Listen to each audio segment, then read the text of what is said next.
the samurai.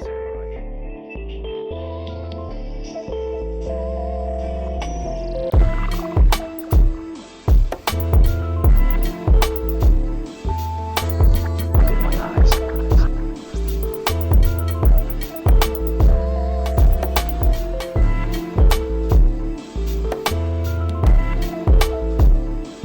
Whatever happens, happens.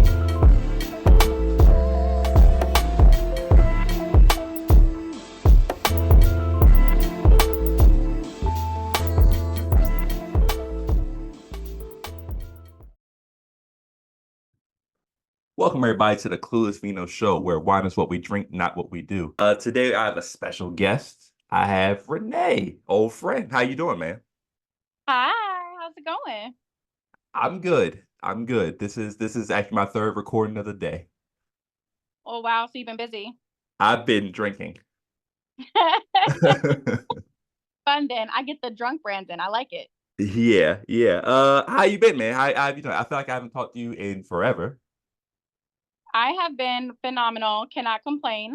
Very busy, but I mean we're in our 30s, so who isn't busy in their 30s?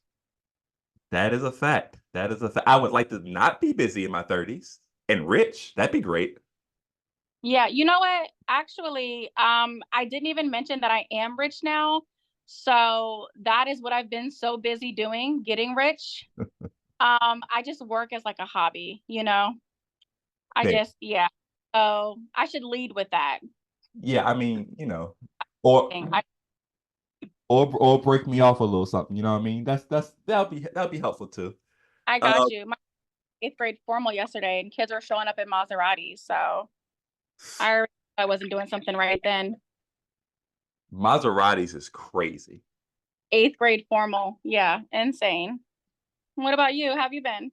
I've been okay, man. I can't complain. Just doing this, writing some books, and trying to maintain. That's all. Well, good. I read your first book. It was phenomenal. Did you write more after that? I did. I did. You're self-published, right, on Amazon? Yep. I like that. Yeah, man. Trying to grind it out here, trying to make my way. But tell the people, kind of introduce the people, well, who you are and what you do, and then we'll get into it.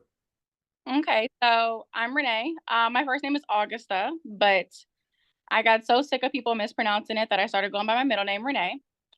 I own ADM Beauty, and ADM stands for Augusta Does My, because my original brand was like Augusta Does My Nails.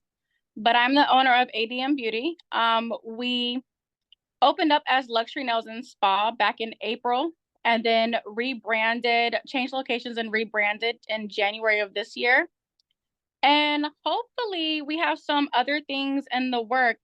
By maybe like April of next year, there will be like an ADM Academy so that people can come and learn how to do nails and maybe lashes and other things. So that's what's in the works now.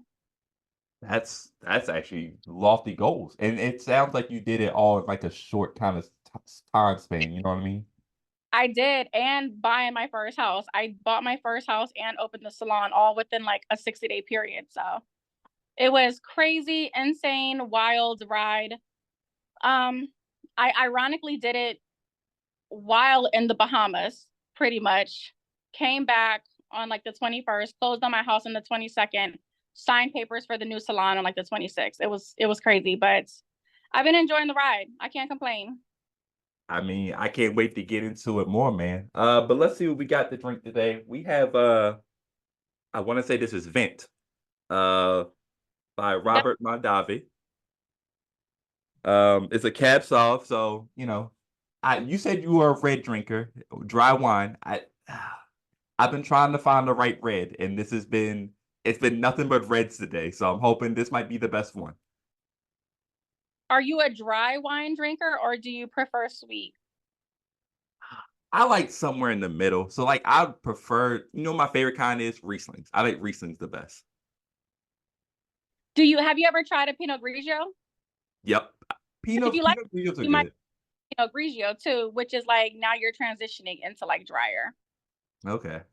Well, let's pour up a glass. Okay, so I've already started. I mean, I didn't taste it yet, but I already poured it. Nice. And I definitely I prefer red, but it doesn't matter. I definitely prefer dry. Got it. Okay. I just feel like when I drink those, I feel like I can only have one glass, and that might be a good thing, honestly. But I feel I get that cotton ball feel afterwards, you know? A dry or sweet? Dry. I think dry is the way to go. Like you don't really wake up with the wine headache. But even if you do wake up with it, they have filters now that you can stir in your wine. But dry is the way to go because you don't really wake up with the dry wine headache. And they're usually anywhere between like 9 and 14%. And I'm not the type of drinker that drinks for the taste. And sweet wines just don't do it. Like Stella Rosa, very tasty. Reminds me of like a new school Jamaica Me Happy. They're 4%. They're not worth it. You wake up with a headache for no reason. And all it was like a really tasty juice. So dry wine, definitely the way to go. I feel you. Well, let's give it a try. Cheers. Cheers.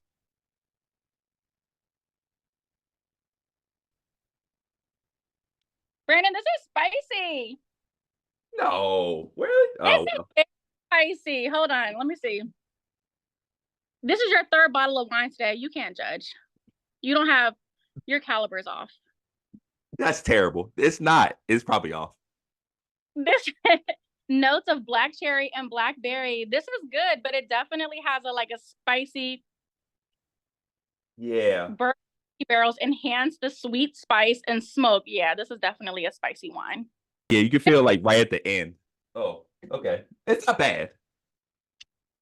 I like it, but it definitely leaves a tingle on the tongue. Yeah, facts. It's spicy. Okay.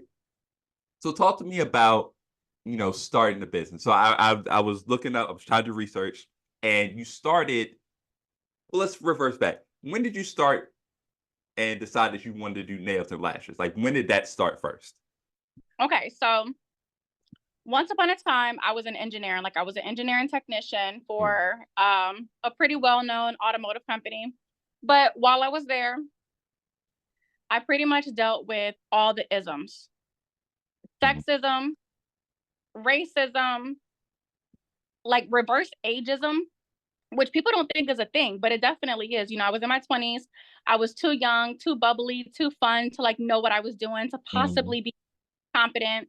And even though I was really, really good, I couldn't take it. And I'll never forget. I knew the beginning of the end for me was the day after Colin Kaepernick kneeled, and I got to work the next morning. And when I got to the lab, you kind of get to the kitchen first, and I was in the kitchen making my coffee, and I could hear these 60-year-old white men Mhm. who, that's who it was. It was predominantly 60-year-old white men. That's who dominated the engineering field. And it was full of nepotism because the 25-year-old white men that was coming in under them were all nephews and sons, etc. Right. So I was in the kitchen and I heard somebody say, if he doesn't like it, he can just go back to where he came from. Mhm. I rounded the corner and I was so shocked. And I had heard these things before, but I think it was never so blatant that it shocked me before. And I don't even know if he's from Canada, but I was like, I think you mean Canada because I think that's where he's from. I was probably loud, proud, and wrong, right? But I knew then like that was the beginning of the end. And so I got into this heated altercation. And like as a young brown girl, you can't you don't have the luxury of being like loud, Mhm. or because when they're loud and they're in your face, like they're excited, right? They're passionate. But when I did it, I was ghetto and I was rude and I was disrespectful. So Mhm. I didn't have to be in that way. So I'm sitting here having this like the most articulate argument of my life while he's like standing up in my face in front of a group of white men, and not a single person stood up for me. Like he literally was spitting in my face while we were having this conversation. And all I could think was like, I've got bills to pay. But I ended up walking out a couple of weeks later, stormed out after some other altercation. But I knew that that was the beginning of the end for me. I stormed out without a plan B.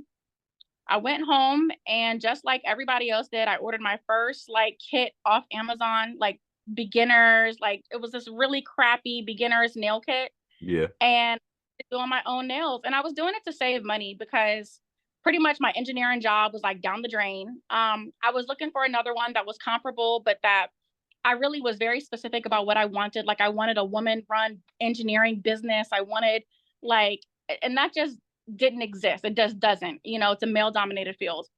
And I just started doing my own nails to save money, and I was really bad at first. I'm not gonna lie. I kept showing my husband, like, look, honey, like, look at my nails. And he's like, yeah, they're all right. He never told me they look bad though. And then I don't know, like a couple of months later, while I'm still looking for a job, mind you, I showed my husband a set and I said, look, and he was like, oh yeah, those are nice. Like, I like those. And he said, why don't you like, I don't know, go to school for nails or something? And that was how that seed was planted. And my first thought was, I'm an engineer. Like, nails, that's crazy. But he planted that seed in me, and that was probably 6 weeks later, I enrolled in nail school. I had a vacation to go on first, and I was like, I already paid for this vacation. So I got back from my vacation, and boom, just like that, I was in nail school. And that's how it started. It started with me basically like back against the wall, no other means of income, walking out on a phenomenal job without a plan B, and that was it. Next thing you knew, I was a nail tech. Yeah, I mean, first of all, I'm sorry you had to deal with that situation. I feel like that whole time period kind of one exposed a lot of people and like it woke some people up, from it made them bold. I'll say that. It made them It bold in what they wanted to do. it, it did. It made them very bold. And I mean, like, this is pre-pandemic, right? This is pre-George Floyd. This is pre Hmm. if we if the pandemic didn't make them bold, like they were already starting to get to the point where they were kind of coming out the woodworks. Like this is pre Trump, like presidency. And they were already starting to kind of like show their true colors or like creep out the woodworks or whatever, but only in safe spaces for them. Like after George Floyd, of course, after Trump, then they started doing it in any space. Any space they occupied was a safe space for them. But before, they were only doing it behind closed doors and in safe spaces for them. And unfortunately, in male dominated fields, which are usually STEM, science, technology, engineering, and math, they're usually dominated by white males. And that's just what it is at the end of the day. And so that was a safe space for them to be as openly racist and chauvinistic and ageist and whatever as they wanted to be. So I don't know if you remember it because this was quite some time ago. But after that, I pretty much posted, like I burnt that bridge. Like I lit a match, I threw it behind me, and like I ran across the bridge. Like I talked to lawyers, I couldn't do anything without any proof. Mm. I'm sorry, my No, mom's calling. She's gonna call me 6 more times. So um so I pretty much like talked to lawyers. There was absolutely nothing I can do without any proof, without any, and I had proof, like I had HR visits, I had all kinds of things, but nothing that constituted enough proof to have a case.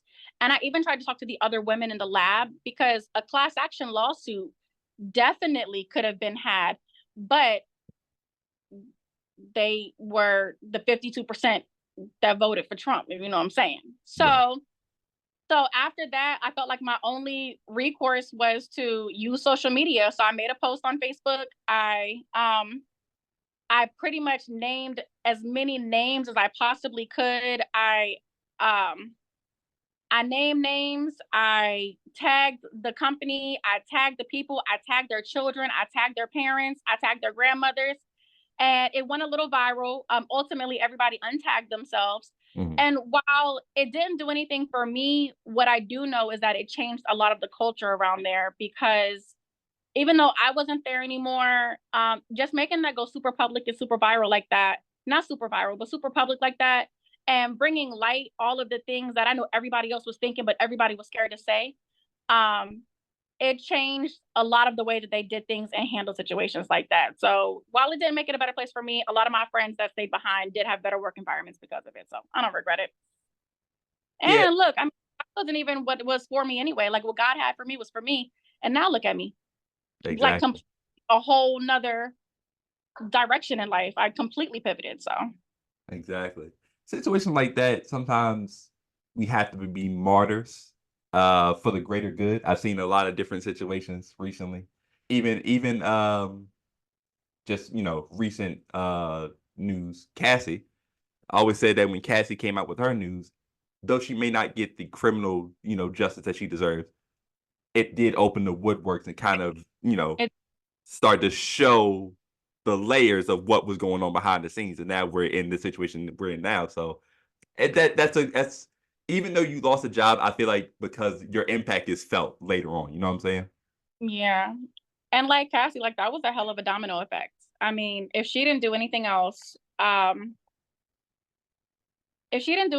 she definitely gave a lot of women the courage to also speak up about things that, Right. whether they can prosecute now or not, to talk about, if nothing else. And I think that's important too. And a lot of people were disappointed. They were saying things like, we need more women in STEM. Like, I thought you wanted to be an actual engineer. But we need more women that look like me and like the beauty industry too. The beauty industry is a $500 billion industry and it's run by white men. And the nail aspect of it specifically is run by the Vietnamese community. It is. Um, every nail salon I had ever been to until I was an adult was a Vietnamese nail salon. So I think that it's also important for little girls that look like me and look like my nail techs and my coworkers and my friends to walk through the doors and see Black nail techs, to see, Hispanic nail techs, to see white nail techs, because I had never seen one until I was an adult. So there's many ways to shatter those glass ceilings and to pave the ways other than just being a woman in STEM. Absolutely. Representation matters, man. And shout out to your husband, man, for putting that seed in you and giving you that confidence to, take that next step. The importance of a supportive, spouse is sometimes understated, right? Because we Yeah, may not see the potential in ourselves like right away. And it takes somebody outside of us that, sees it and gives us that nudge, that push. So shout out to him for being able to do that and get you in the right direction. I agree. I agree. It was almost absurd when he suggested it. I think I was offended. Yeah. Like, and I have to remember to humble myself too, because like I have decided, and I don't know if this is the ADHD in me, right? But I have decided on all of these paths in life that I was gonna do. Mhm. And one reason or another, they didn't work out. And thank goodness, because all of those paths led me here. But God has a way of humbling you. Like God has placed people and obstacle and things. He's literally interrupted my path. Like I was going on my merry little way and he's literally like interrupted my path. And like the universe has literally placed things and people in my path to like stop me in my place and pivot me. And I think that if he hadn't done that, and that's not the first time he's done that. He's done that many times before. Before that, I was in sales. Before that, whatever. Mhm. But I think he's that person that, and he'll support anything. Like I'm telling you, if I want to be a damn like tire rotator, like he'll buy me all the tire rotation tools I could ever want, and just be like my number one tire rotation supporter until I decide to pivot and be a grass cutter, Yeah, like a lawnmower. So it's very important to have a supportive spouse, and I think that's what anything you do. absolutely. We're gonna take a quick break and then we're gonna talk about how started ADM. Okay, sounds good. So tell us more about how I saw that you started working from inside your house, and then take us from there to actually starting the actual business outside and getting your own place. I did. I started in my bedroom. I took my very first client in my bed. I did not have a table. I did not have a chair. I literally had a picnic table, and I sat in my bed. I set up a picnic table. I grabbed a dining room chair, and I literally took my first client in my bedroom. And after about 3 or 4 clients, which were all like my friends and family, I was like, I don't know, like I got something here. Let me like take it a step further. And so I went to I luckily had an extra room. We used to call it the movie room Hmm. because we would set a projector there and watch movies, but nobody was using it. So we cleared it out. I set my picnic table up in there, my dining room chair, and an old computer chair that I had, and I put like a Dollar Tree tablecloth on it, and I started doing nails. Like I did nails like that for like 6 months.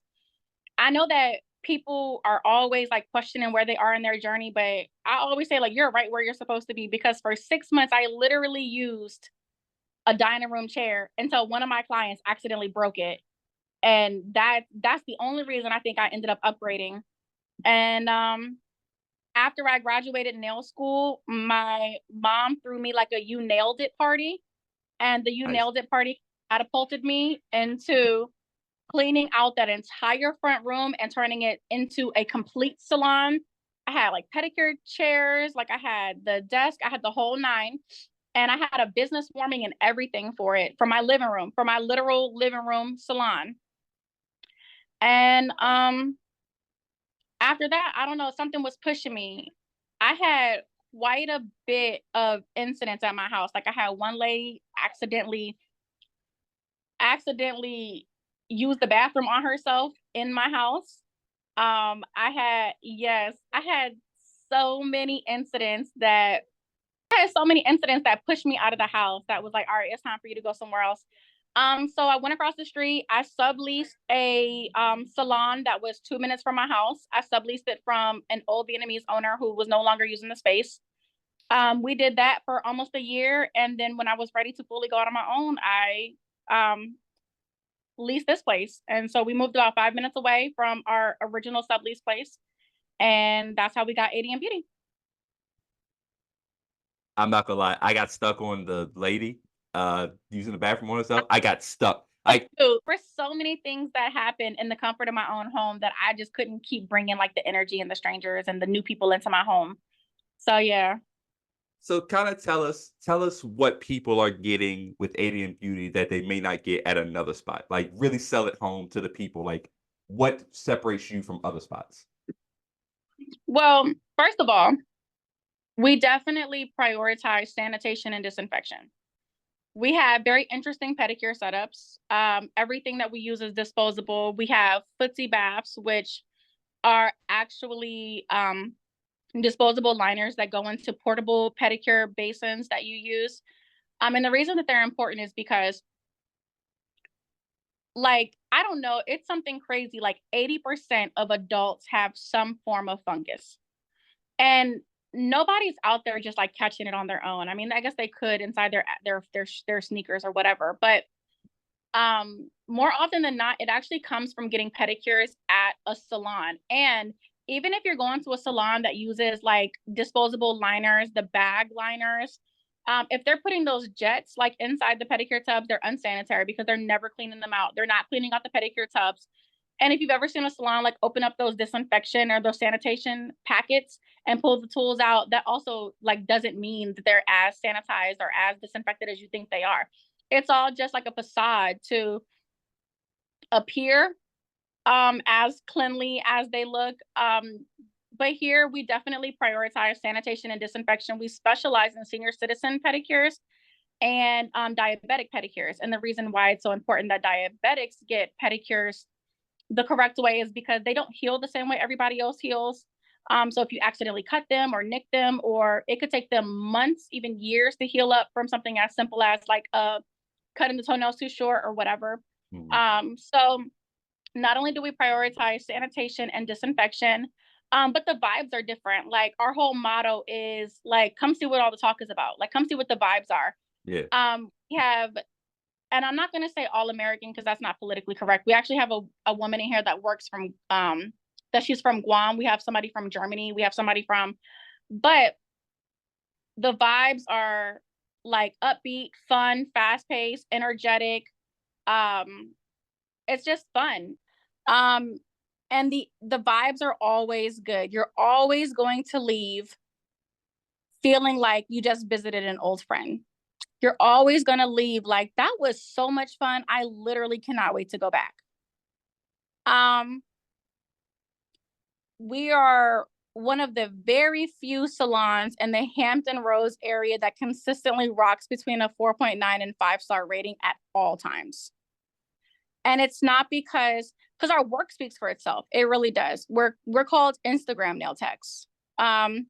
So we do all the crazy fun stuff, but it's not because of our work. It's because of our vibes, our energy. Yeah. Yeah. So that's what makes us different. Yeah, it's important. I feel like sometimes even if you have like great work, if you don't feel comfortable in the space, it Hmm. doesn't breed to get repeat customers. So the Right. fact that you can have an atmosphere where the customers feel like, oh, I can't wait to come back here the next time I need nails or next time I need a pedicure. You know what I'm saying? That's really what gets customers back in the door. You know what I'm saying? It is. It is. And people already doubt us when they walk in and they take a look around and it doesn't exactly look like they were expecting it to look.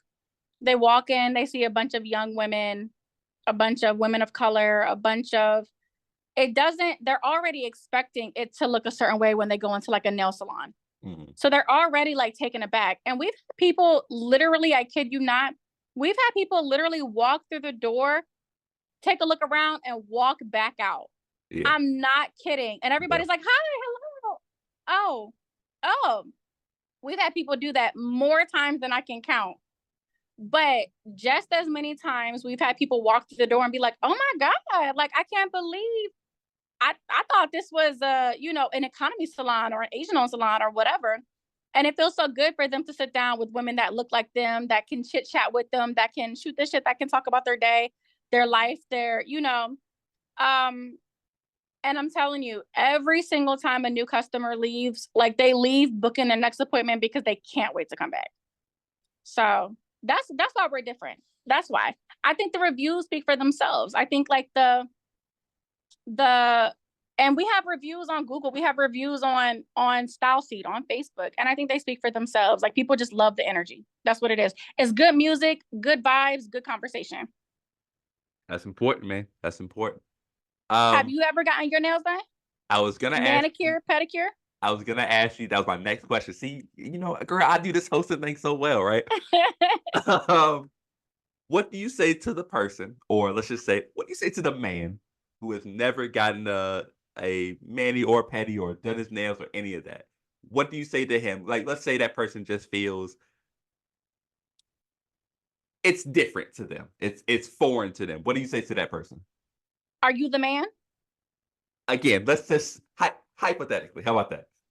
Okay, so hypothetically speaking, if you're the man Mm, that has never gotten a manicure, I don't think manicures are as important as pedicures for men, but pedicures are so important because the feet are the foundation of your body. Like they carry you everywhere you go. mhm. And I know your wife does not want you cutting up the sheets at night.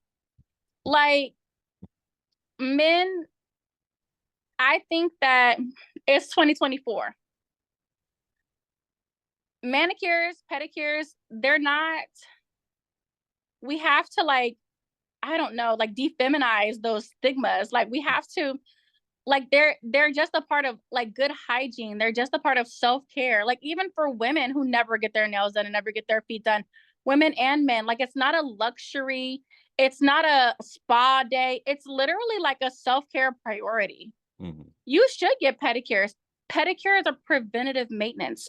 And for people who have certain ailments, what you don't know is pedicures are actually so important that your insurance might actually pay for them. There are medical nail technicians out there who will give you the same quality pedicure that we will because they can't do anything other than what we can do. But they'll give you the same quality pedicure that we do, and your insurance might pay for it. That's how important they are. So you should get one, Brandon. I think it's Now, crazy that you are at your big grown age and you have possibly not had a manicure or pedicure before. if again, hypothetically, if that was me, then yes, you'd be correct. Sure. It might be something. I just feel like I think the biggest thing is what you say. I think it's been feminized, right? As that's what it is. Like manicure, pedicures, you see in a lot of we'll just call them cis or straight couples, right? Where it's like the man gives the woman some money to go get their nails done. And that's what I think that's what's in a lot of dudes and a lot of men's minds. It's like Mm-hmm. that's what it's supposed to be. It's not supposed to be for me. I'm not supposed to be able to enjoy this.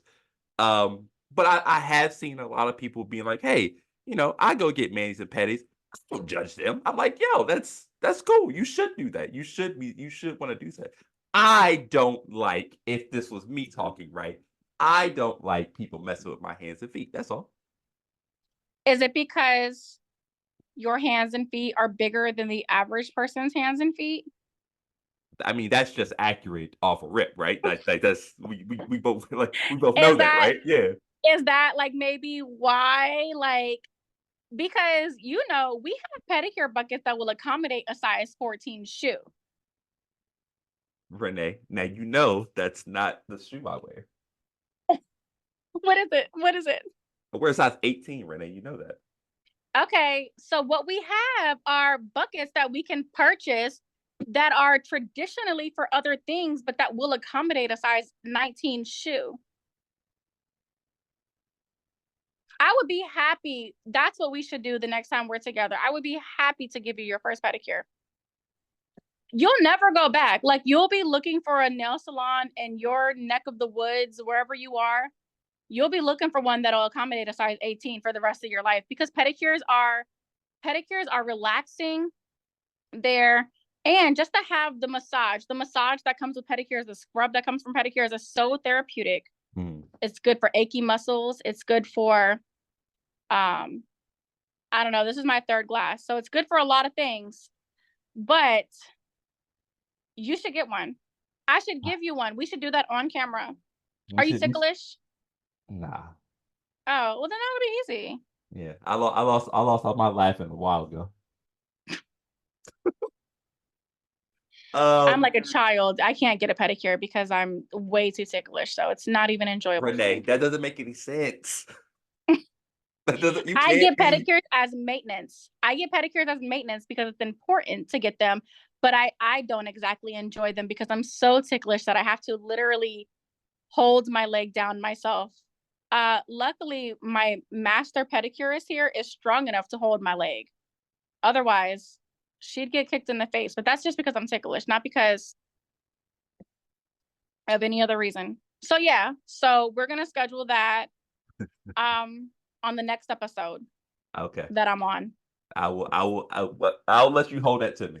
That's fine. That's fine. Absolutely. I will. I absolutely will. I know you will hawk me now. I know. I will literally in 3 years, I'll be like, so do you remember that time? Mm-hmm. You are that person.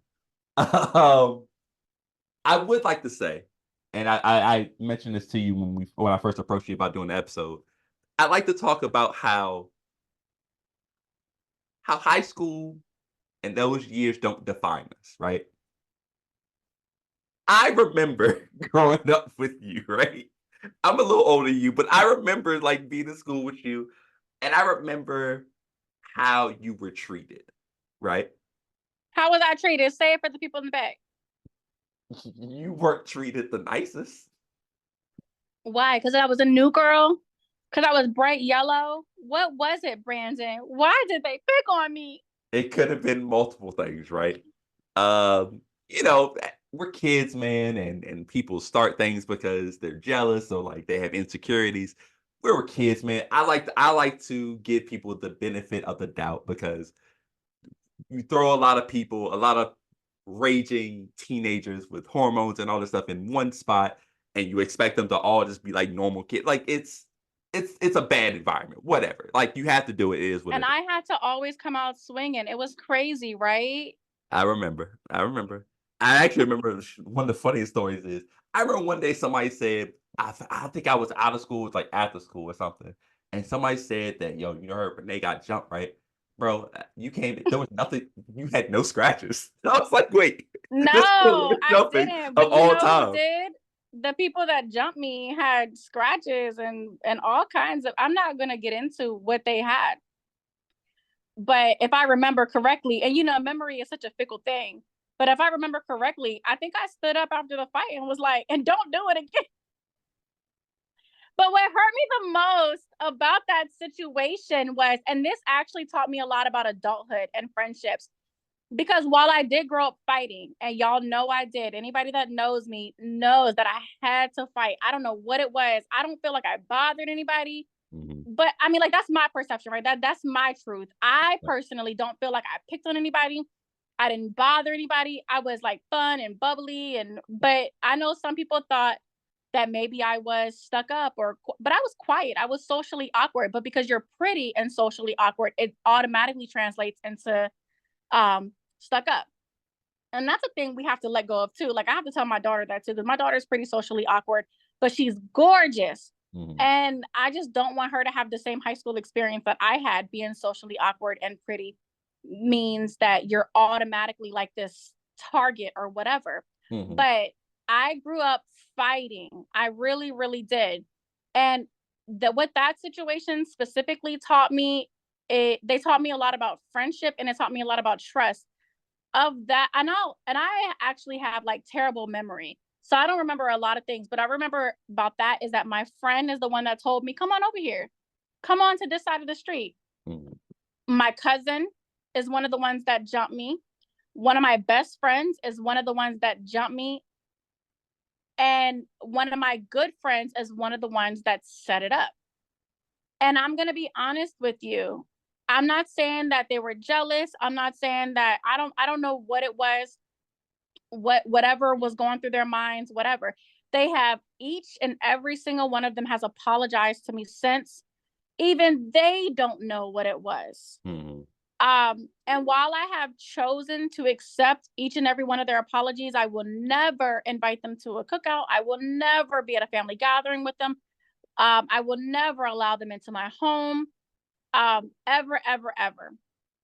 But what that did was that shaped how I looked at friendships, that shaped how I looked at people, that shaped how I trusted people. And it took a lot of years to get over that, because of the 4 people that were involved, 3 of them were really, really close to me. And to this day, I've gotten so many apologies. Literally, they reach out like almost yearly, but I've never gotten an explanation why. Mhm. I'm confident we can say jealousy. We can say whatever you say about teenage girls being teenage girls. Um, but those things stick with you for a long time. So therapy is important. Your relationship with God is important, or whoever you pray to, or whoever your higher being is, or your relationship with the universe or spirituality. That is important because that is what keeps you grounded. Mhm. And healing is important. Y'all go to therapy. Talk to somebody, talk to a professional. Yeah. Because things in your childhood, you don't even realize how they'll manifest later until you're healed from them. So yeah. But I have phenomenal friends now. I surround myself with phenomenal women. I still have great friends from high school that are supportive. I got a housewarming. I bought my first house in my 30s, y'all. So trust your journey. I bought my first house. I'm having my housewarming coming up, and quite a few friends from high school are going to be there. Quite a few of my adult friends are going to be there too. So the women that I have in my life now are phenomenal. They're amazing. My circle is pretty dope. Yeah.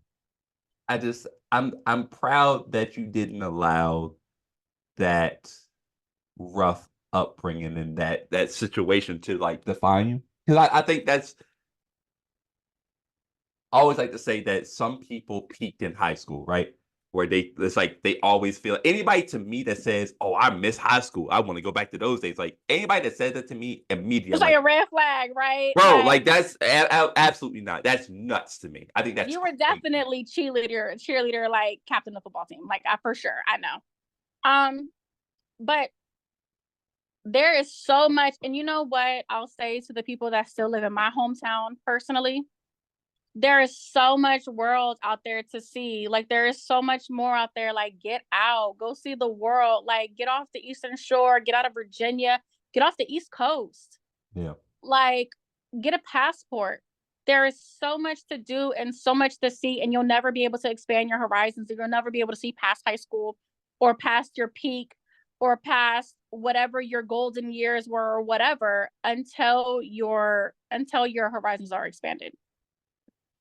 And we come from such a small town with a small town mentality that it's very difficult for them, and that's generational too. Like because Mhm. their parents have never left. Yep.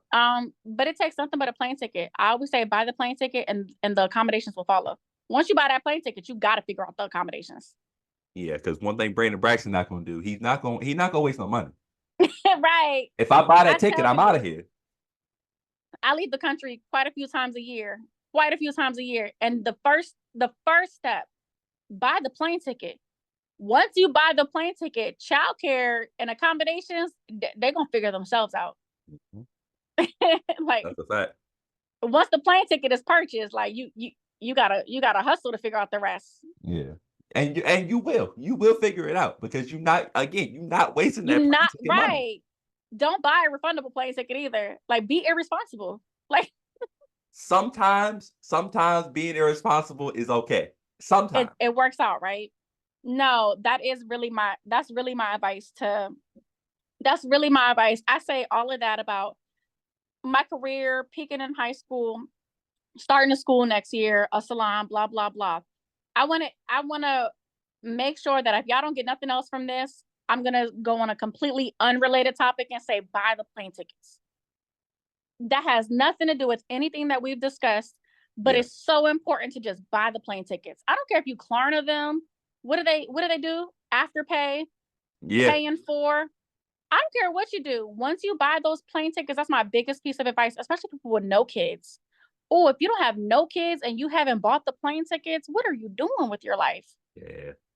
The Yeah. money will come back to you. See, money will always come back. Time never will. Buy the plane ticket. That's a good quote. Money will always come Mm-hmm. back, time never will. That's a fire one. Mm-hmm. That's a fire I one. believe that. I believe that wholeheartedly. You know who told me that? Ashley Joins. Money will always flow back. Money is attracted to me. Money recognizes me. Money knows me. And money likes my company. Money will always come to me. But time will never come back. That's a So fact.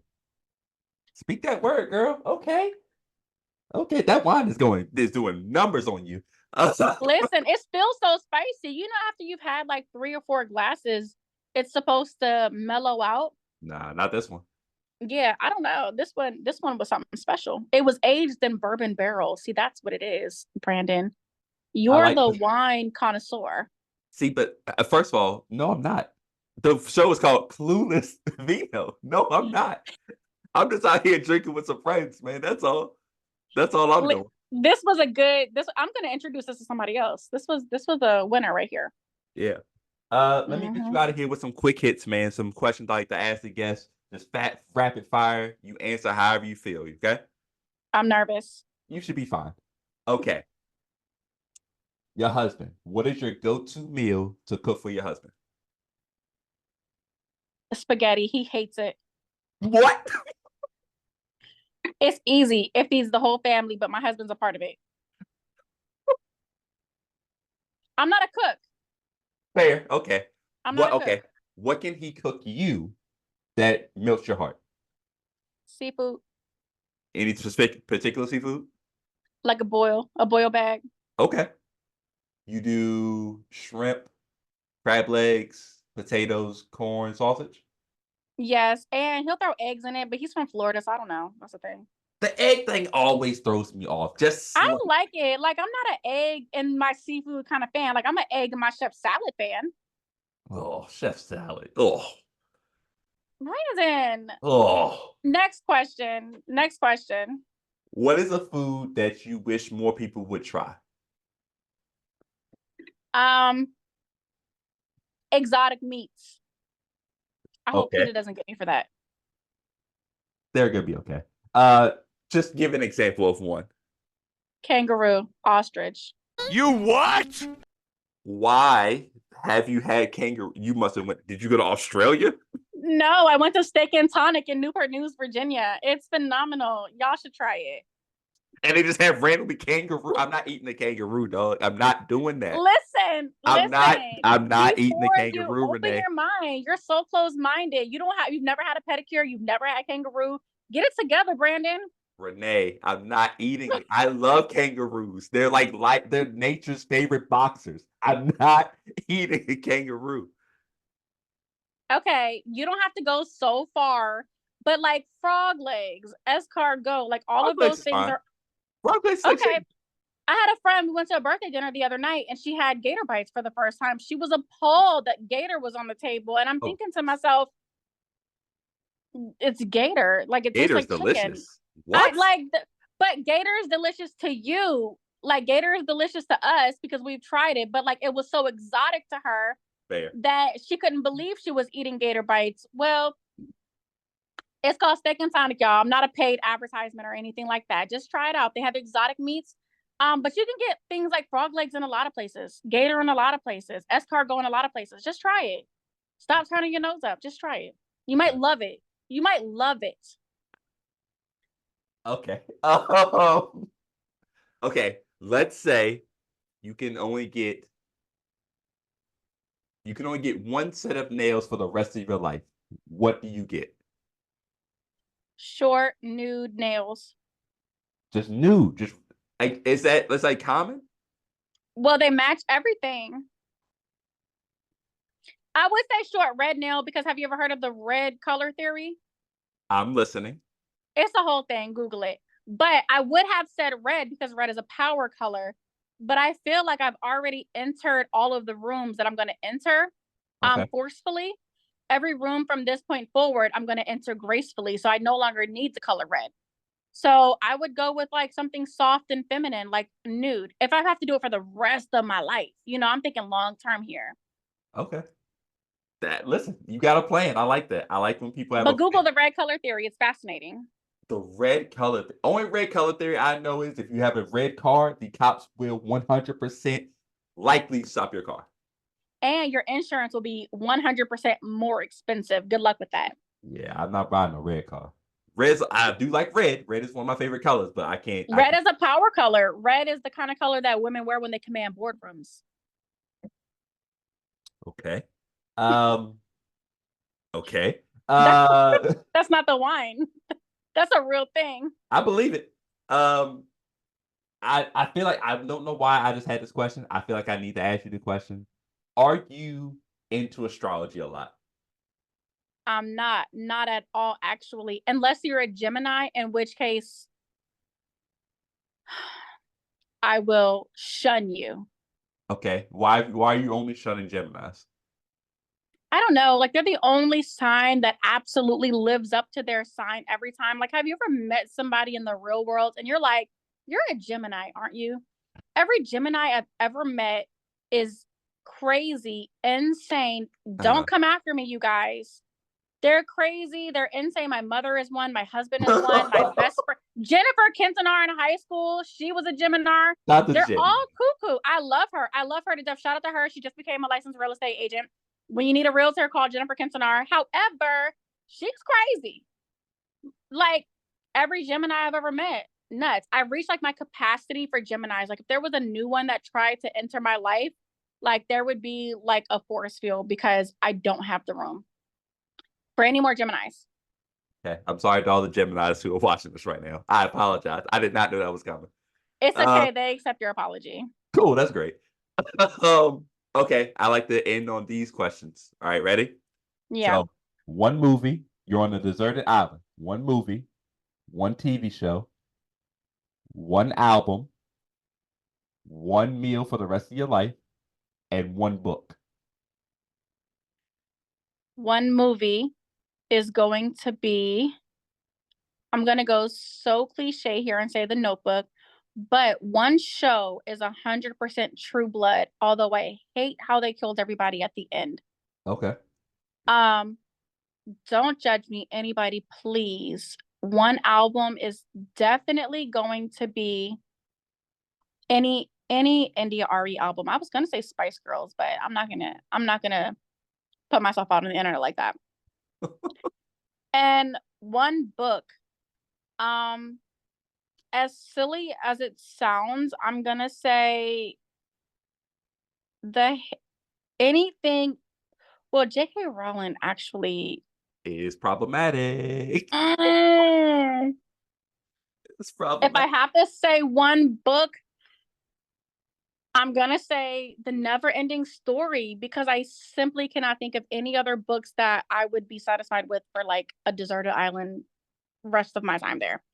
I was gonna say like the Harry Potters or anything because but I'm not with JK anymore. We broke up. So That's such a tough situation where it's like separating the art from the artist, that's a whole correct. nother podcast that I could talk about for days because I absolutely cannot separate the art from the artist. If the artist is problematic, the art cannot be supported. Absolutely not. And that's the end of it. One day we'll So have. there goes all of my albums. There goes all of my albums. That's why I Yes. landed on India RE. Yes. She's unproblematic if I've ever heard anybody. We would have Matter to of have a fact, separate conversation. Tamia married herself on a beach. She's pretty unproblematic too. You don't think marrying yourself on a beach is crazy? No, I think that she ended up coming out because the industry was so insane and she would not conform to it, that her only option was to be with herself for the rest of her life. Because she ended up doing interviews about how insane the industry was and how she absolutely refused to be industry conformity. I don't know. The industry's crazy for sure. Yeah, so last one I support is her for that. last one is one meal for the rest of your life. So pick a protein and 2 sides. I'm gonna just say shepherd's pie because it's got it all in there. Oh, hey, food choices are terrible. I love shepherd's pie. Okay, I don't like steak anymore.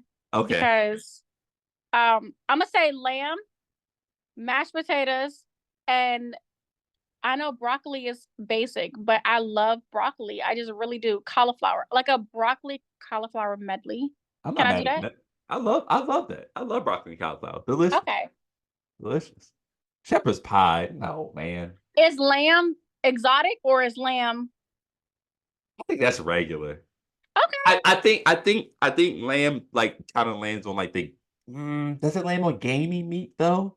Because when I think gamey meat, I think of like deer, and we're from the country, so you know that's regular.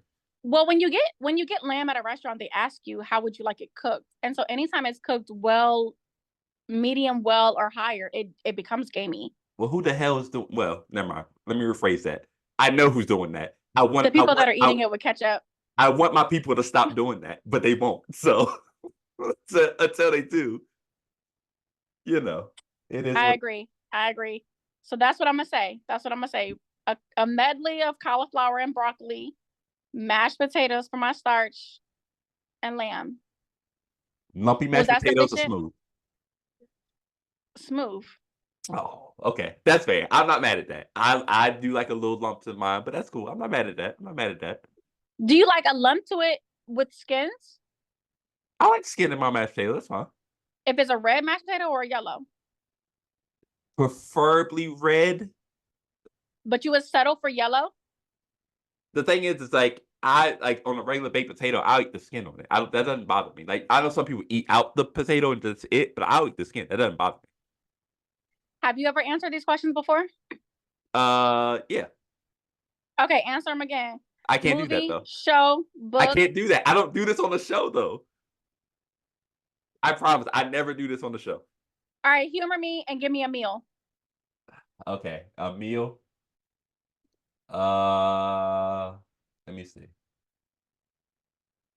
Asparagus, roasted asparagus. Give me. Honestly, you ever had smashed potatoes before? I have. Smashed potatoes are good. A little salt, pepper, a little bit of rosemary, probably. Oh man, I like a good steak though. I don't think that having it. I'm black, so you know that a bunch of red meat isn't great for me. So let me switch to something else. A Tuscan chicken with like a cream Okay. sauce. I'm not like mad at that. I could do that. Okay, last question. Are you the type of person that lives to eat or eats to live? Ooh, that's a great question. Honestly, it depends on the day. I would say most of the time, I eat to live. Okay. I don't like it's not that I don't like the splurge. It's just that as I've gotten older, it's like I rather eat healthier 2/3 of the day. People who eat to live generally are healthier as like a general rule of thumb. When I think eat to live, I think of like, whatever's put in front of me, I'm gonna eat it. It is what for it is. nutrition, right? For Yeah. nutritional value. Right. As opposed to like living to eat, which is like I love to eat. I can't wait to get to my next meal, etc. Brandon, this was such a pleasure. I can't wait to have you on my podcast, Conversations with My Nail Tech. That's going to be when we do your pedicure. Yeah, I listen, I'm excited about it. I am. I'm very excited about it. I'm glad that you were able to hop on with me, man, and join me and talk and basically goad me into a pedicure. I'm excited about it, and we will make that happen, whether it's in this year or 5 years from now. No. We did it on air, so that means by law it has to be within 24 months. Well, nobody cares about the law, so be sure to follow the Clueless Vino podcast, man, on Instagram at the Clueless Vino podcast. You can also follow me on my individual pages, Stick Around 54 on Instagram and Twitter, STIK around 54. Renee, tell the people where they can find you. You can find me at ADM Beauty _NN and official Augusta Renee on Instagram. And would you like to leave the people with some words of wisdom before we head out? The words of wisdom that I would like to leave the people with is never eat yellow snow. That is important. That is so important. Renee, I appreciate you, man. Thank you for coming on. And remember, people, don't forget to drink up. It was a pleasure. Bye. I got the juice, don't need no proof. 100 like the rum I drink that got me over you. And all your nonsense we all subject to. I found my lane and mind my business like I'm supposed to do. Let's have a toast for all the obstacles that got us here. I put my glass up in the air to stimulate the cheers. Not because we made it, but because we making it. I savor the moment, the bouquet forever, ever then. Yeah. In my realm, I watch the times go by. I got the world in my hands, but I can't tame the sky. Dare I try, I might lose my mind. But it'll be all good after I'm done.